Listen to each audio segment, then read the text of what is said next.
'Twas the night before Christmas, when all through the house not a creature was stirring, not even a mouse.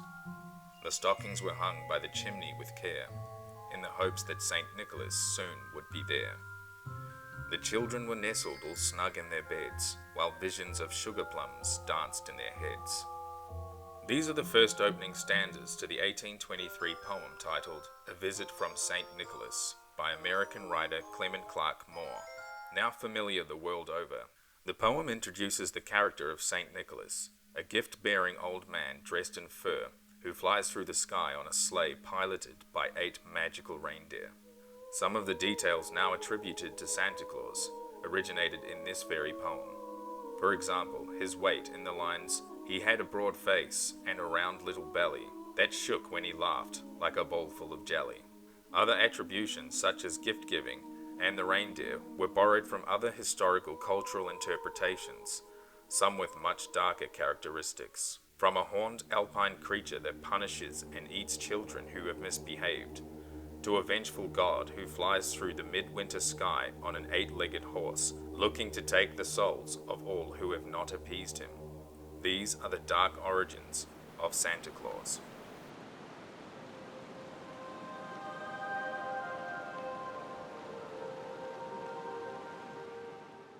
It's that time of year again, when the Western world gets together with family and friends and celebrates Christmas, a more or less commercialized Christian holiday that owes its roots to ancient Roman and Germanic pagan midwinter celebrations such as Saturnalia or Yuletide. Today on Shadow Matter, we're going to do something different and dedicate a video to Christmas. And what a better way to celebrate in our own unique Shadow Matter way than by exploring the dark and sometimes terrifying origins of the jolly old man himself, the modern-day Santa Claus. The name Santa Claus is derived from the Dutch name Sinterklaas, a legendary figure who is based on the real-life Greek bishop Saint Nicholas. Sinterklaas is shown to be an elderly man with white hair, long beard, wearing a long red cape, a red bishop's crown, and carrying a gold staff. He traditionally rides a white horse called Amerigo that sometimes goes by other names. Sinterklaas is said to deliver gifts to all the well-behaved children on December the 5th, the eve of St. Nicholas's Day, an historical day in early Christian Europe that was centered around giving gifts to children because St. Nicholas is the patron saint of gifts and children.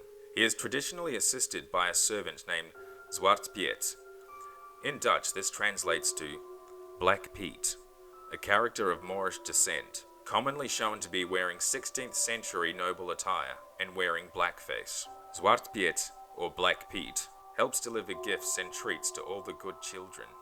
Sinterklaas carries a big red book, which records whether each children has been good or naughty in the past year. Although primarily tied to the tradition of gift-giving, Sinterklaas has also been known to be a strict disciplinarian. Traditionally, he would carry a birch rod or a broom made of willow branches, in which he used to spank children who had been naughty. Some of the oldest Sinterklaas songs tell of naughty children taken captive and put in Black Pete's bag and kidnapped to Spain, where Sinterklaas is said to live. A lot of these characteristics were brought to North America by Dutch immigrants and pioneers in the 1700s, primarily in the states of Pennsylvania and New York. The real Saint Nicholas was a Greek bishop from the maritime city of Myra during the time of the Roman Empire.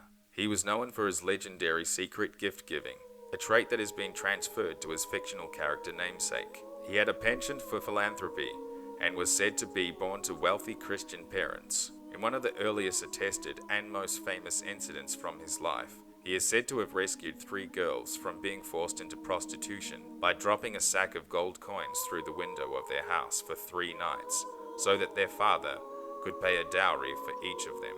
In his youth, he is said to have made a pilgrimage to Egypt and Palestine. Shortly after his return, he became a bishop of Myra. Fewer than 200 years after Nicholas's death, the St. Nicholas Church was built in Myra under the orders of Theodosius II over the site of the church where he served as bishop. Fast forward to the Middle Ages of Europe. It was tradition to bestow children with gifts on the eve of his name day, December the 6th, St. Nicholas's Day. Over time, many countries chose to move this tradition to December 24th and 25th, which is still widely the tradition to this day. As far back as the 16th century in England, there was a midwinter character that was adopted as the primary gift giver and bringer of joy and Christmas cheer. This character was, and is still known as, Father Christmas. He was pictured as a large man in green or scarlet robes lined with fur. As England no longer kept the feast day of St. Nicholas on December the 6th, the Father Christmas celebration was moved to December 25th to coincide with Christmas Day. But this character was a borrowed image from England's earlier pagan roots. Prior to Christianization, the Germanic people, including the English, celebrated a midwinter event called Yule. During this period, supernatural and ghostly occurrences were said to increase in frequency, such as the Wild Hunt, a ghostly procession through the sky. The leader of the Wild Hunt is frequently attested as the Norse god Odin, bearing numerous aliases such as Mjolnir, meaning Yule figure, or Langbarda, meaning Longbeard in Old Norse. Odin, or Mjolnir, was said to ride through the midwinter sky on his 8-legged horse, Sleipnir, clothed in a blue hooded cloak and sporting a long white beard. He was said to bring gifts during Yuletide, and in other instances, children were told not to go out at night, for he would steal their souls. As traditions generally go, they later mutate and evolve over time, sometimes into something much darker.